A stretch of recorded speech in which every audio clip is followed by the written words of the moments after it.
Hello दोस्तों, आज 1 जनवरी 2026 है। इस पावन अवसर पर विश्व की सभी जनों को डॉक्टर संतोषीलाल कमल की ओर से हार्दिक शुभकामनाएं प्रेषित हैं।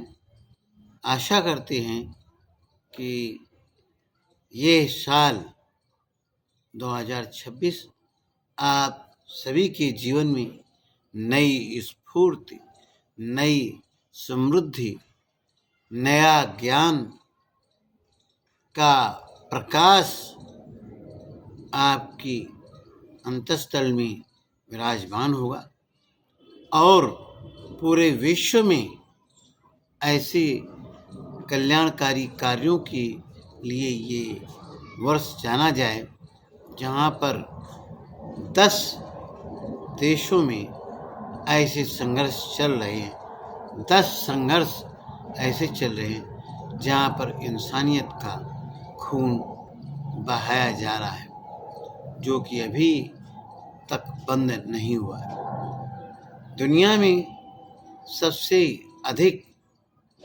सर्वाधिक उपयोगी ग्रेगोरियन कैलेंडर ईयर 2026 का मंगलमय आगाज हो चुका है। तो विश्व के सभी जनों को, विश्व के सभी प्राणियों को, विश्व की प्रकृति को और इस पृथ्वी पर निवासरत इस पृथ्वी की कण कण में जो भगवान के विद्यमान होने की कल्पना की गई है, उन तक को हमारी तरफ से बहुत बहुत मंगलकारी वर्ष हो। इन शुभकामनाओं के साथ मैं doctor Santoshilal Kamal, advocate from Kanpur, Uttar Pradesh, India से आप सभी से रूबरू होता रहता हूँ और चर्चा करता रहता हूँ। विश्व में शांति स्थापित हो, विश्व में समृद्धिशाली वातावरण का निर्माण हो, विश्व में खाद्यान्न भरपूर हो, विश्व में शिक्षित समाज का निर्माण हो, विश्व में मानवता के पुजारी अधिक हो, समानता, बंधुता, सहिष्णुता,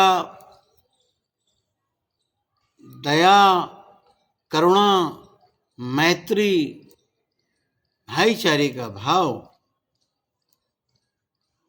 पूरे विश्व में स्थापित हो। वहाँ पर हम सभी लोग नस्ल भेद से ऊपर उठकर, जाति भेद से ऊपर उठकर, क्षेत्रवाद से ऊपर उठकर, धर्मवाद से ऊपर उठकर मानवता के लिए विचार करें, विमर्श करें। मैं अपने वक्तव्यों में वैज्ञानिकता पर जोर देता हूँ।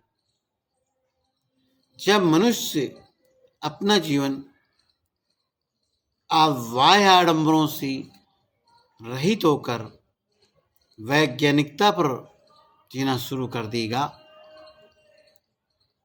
संविधान पर आधारित जीना शुरू कर देगा, तो पिछले लगभग 5000 सालों से जो हमारी रूढ़वादी प्रवृत्ति रही है, उसमें निखार आएगा।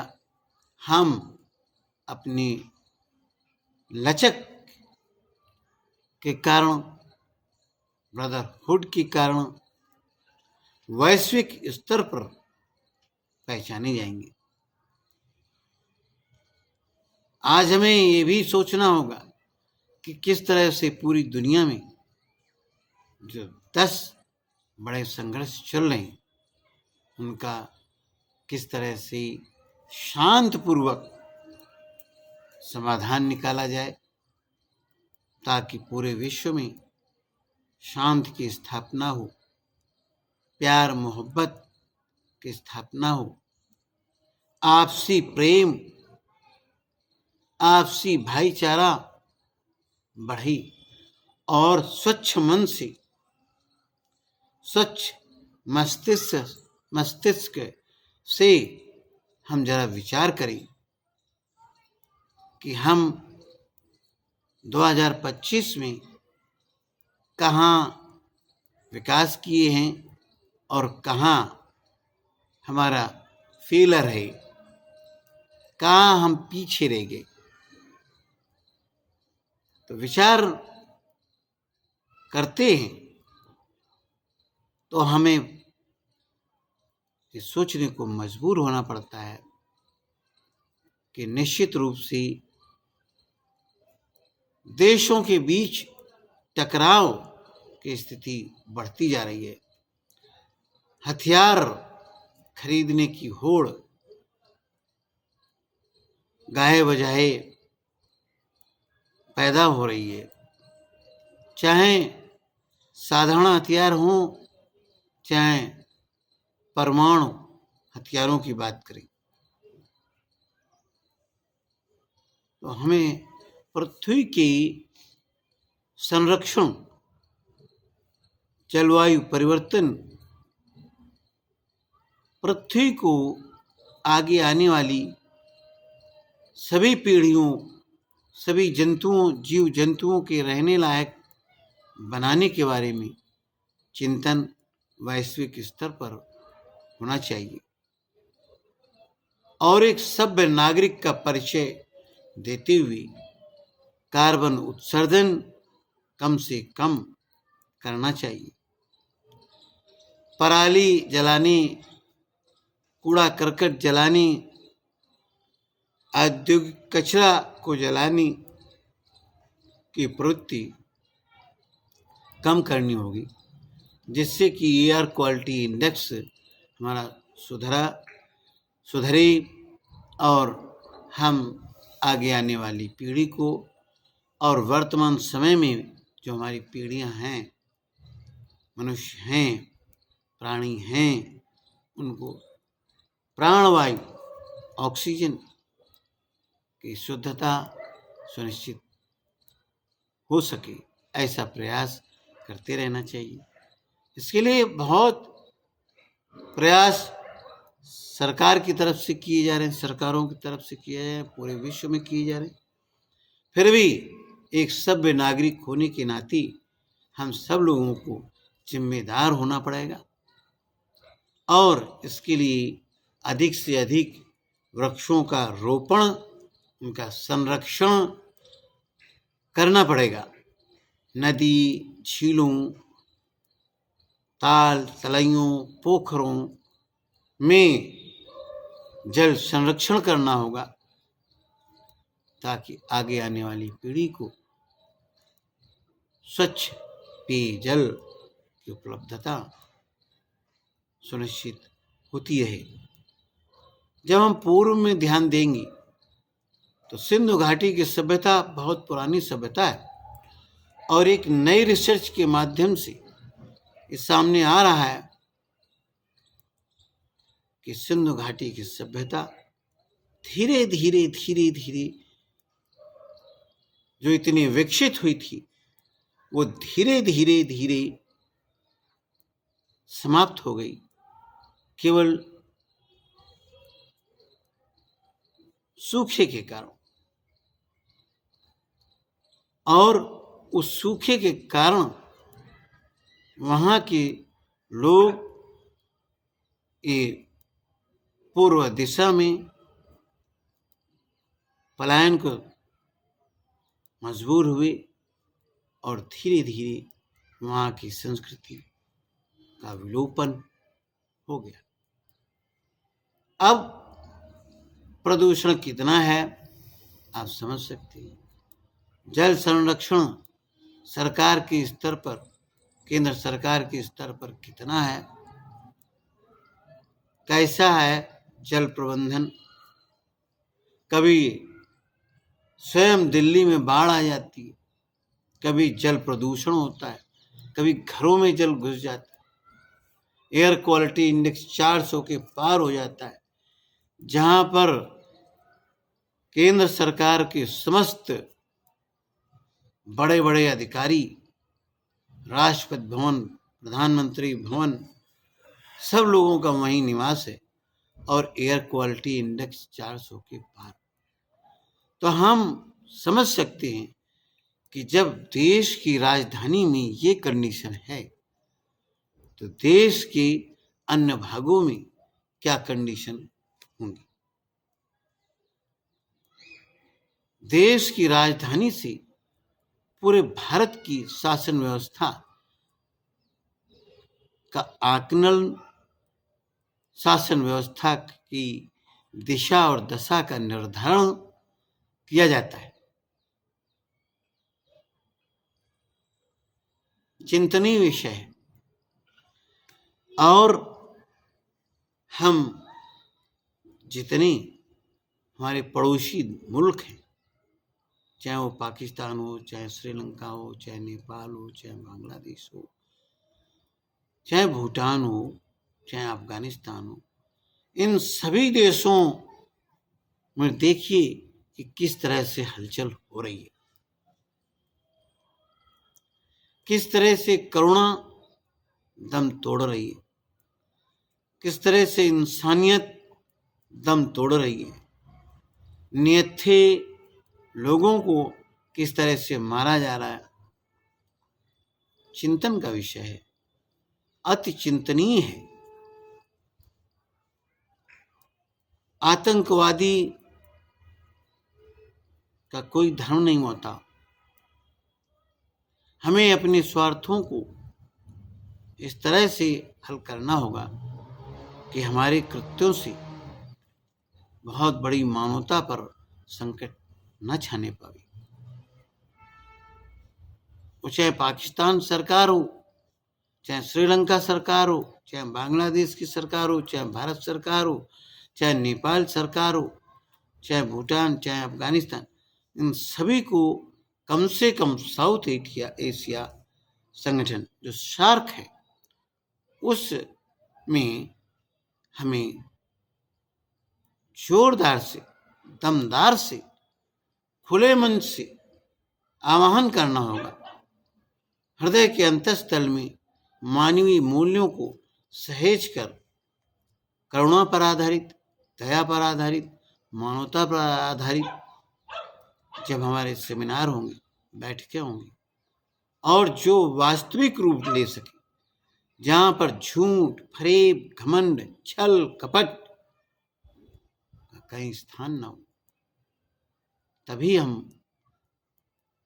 अपने साउथ एशिया में आगे आने वाली समय में शांति स्थापित कर सकेंगे। यदि हम साउथ एशिया में शांति स्थापित करेंगे तो इसका असर पूरे विश्व पर पड़ेगा। एशिया महाद्वीप में, खास तौर से पश्चिमी एशिया की देशों में जो हलचलें हैं, वहाँ पर खून खराबा जो हो रहा है वो ठीक नहीं है वैश्विक स्तर पर। और जो दो नहीं बल्कि क्या कहें जो महाशक्तियां हैं, खास तौर से अमेरिका, रूस, चीन, जो डेवलप्ड नेशन हैं, इनको बहुत कुछ करना होगा। उनके अपने आंतरिक मामलों को सुधारते हुए जो देश जितना डेवलप्ड है, लाइक अमेरिका, रूस, चाइना, ये सब डेवलप्ड नेशन है, इनकी इकोनॉमी बहुत अच्छी है, साक्षरता अच्छी है। तो इन लोगों को साम्राज्यवादी नीति को छोड़ते हुए उदारवादी नीति अपनानी होगी। छोटे देश यदि हैं तो उनकी सॉवरेंटी, उनकी टेरिटरी, उनकी वे ऑफ लाइफ का रेस्पेक्ट करना ही पड़ेगा। हम किसी को छोटा आंक करके उसको हम हड़प नहीं सकते। चाहे वो यूक्रेन और रूस का मामला हो, चाहे ताइवान और चाइना का मामला हो, चाहे बांग्लादेश का मामला हो, आंतरिक हालत खराब है, चाहे पाकिस्तान का मामला हो, जो भी सोवरेन देश हैं उनकी टेरिटरी का रेस्पेक्ट, उनकी संस्कृति का रेस्पेक्ट करते हुए, मानवीय मूल्यों की रक्षा करते हुए हमें आगे बढ़ना होगा। यही 2026 का ग्रेगोरियन कैलेंडर ईयर 1 जनवरी 2026 में डॉक्टर संतोषी लाल कमल का वैश्विक स्तर पर संदेश है। खुश रहिए, आबाद रहिए, प्रसन्न रहिए, जहाँ रहिए सुरक्षित रहिए।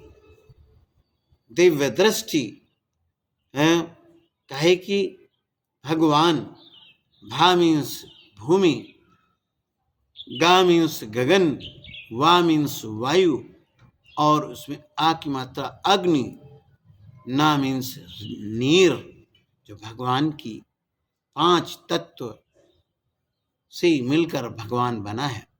उसकी महिमा अनंत है, अपार है, अजर है, अमर है, और सबके हृदयों में ईश्वर कण कण में व्याप्त की भावना रखते हुए हम सब परस्पर एक दूसरे के लिए, वो चाहे जीव जंतु हो, चाहे निर्जीव हो, नदी नाली, झरना, पहाड़, सागर, सब एक मानवीय